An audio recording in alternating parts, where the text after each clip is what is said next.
Moon mining. Covert lunar extraction missions. The moon, Earth's silent companion, has always captured the imagination of humanity. But while the public was fixated on NASA's Apollo missions and the symbolic planting of the American flag, a far more sinister operation was unfolding behind the scenes. Buried deep within classified government programs lies the story of moon mining, covert extraction missions that have been exploiting the moon's untapped resources for decades. What the public sees as a barren landscape is, in reality, a treasure trove of minerals and elements that could alter the balance of global power. But the true nature of these missions goes far beyond mere resource exploitation. What has been harvested from the moon is more than just rare elements. It may hold the key to technologies that could change the course of humanity forever.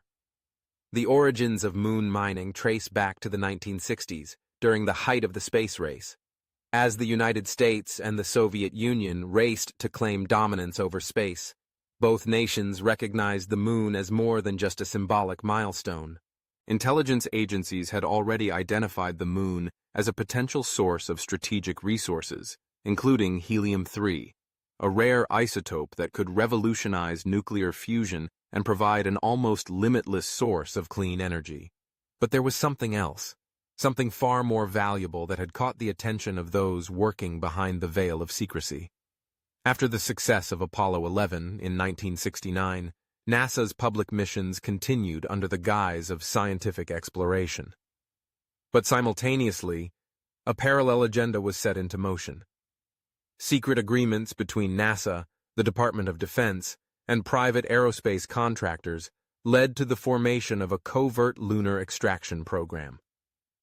While the world believed that Apollo 17 marked the end of human missions to the moon in 1972, the reality was far different. Classified missions continued under codenames like Project Horizon and Lunar Eclipse, designed not to explore, but to extract. These covert operations utilized advanced technologies that were far beyond what the public was aware of. Underground lunar bases were established, hidden beneath the moon's surface to avoid detection from Earth-based telescopes. These bases, equipped with state-of-the-art extraction equipment, harvested not just helium-3, but also exotic materials that defied conventional understanding. Among these materials were unknown alloys and crystalline substances with properties that suggested an origin beyond Earth. Some believed these materials were remnants of ancient extraterrestrial technology, artifacts left behind by a civilization that had once colonized the moon. By the late 1980s, moon mining had become a self-sustaining operation. Automated systems harvested and processed lunar resources, while classified spacecraft transported the materials back to Earth. These spacecraft, operating under complete radio silence, evaded detection by using technology derived from reverse-engineered alien craft recovered in incidents like Roswell. But the most chilling aspect of these missions was the realization that the moon's resources were not as dormant as once believed. Classified documents from Project Horizon hinted at the discovery of vast underground caverns beneath the lunar surface, caverns that showed signs of previous occupation.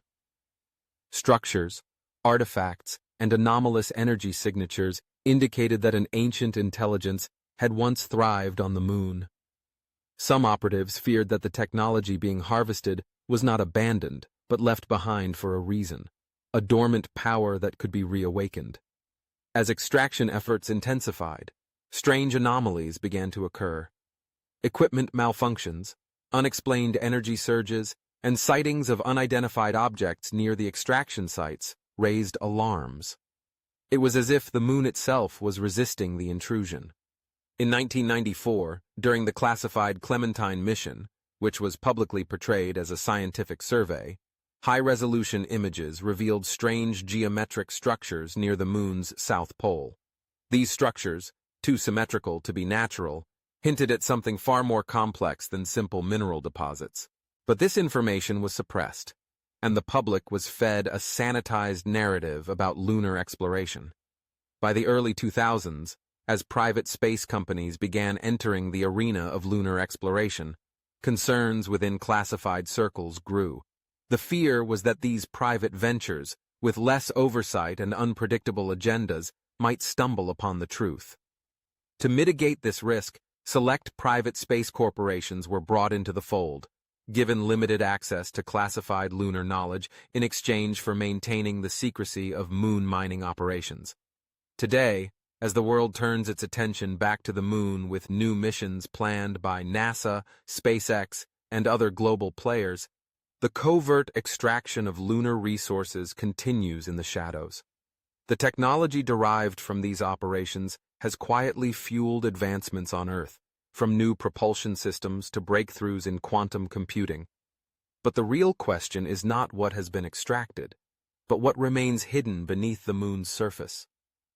The truth about moon mining is more than just a tale of covert operations and untapped resources. It is a story that challenges our understanding of history, technology, and our place in the cosmos. And as humanity prepares to return to the moon, the greatest danger may not be what we bring back, but what we awaken. The secrets buried beneath the lunar surface could alter the trajectory of human civilization forever. And as we venture once again into the unknown, one chilling question echoes across the void. Are we mining for resources, or are we disturbing something that was never meant to be found?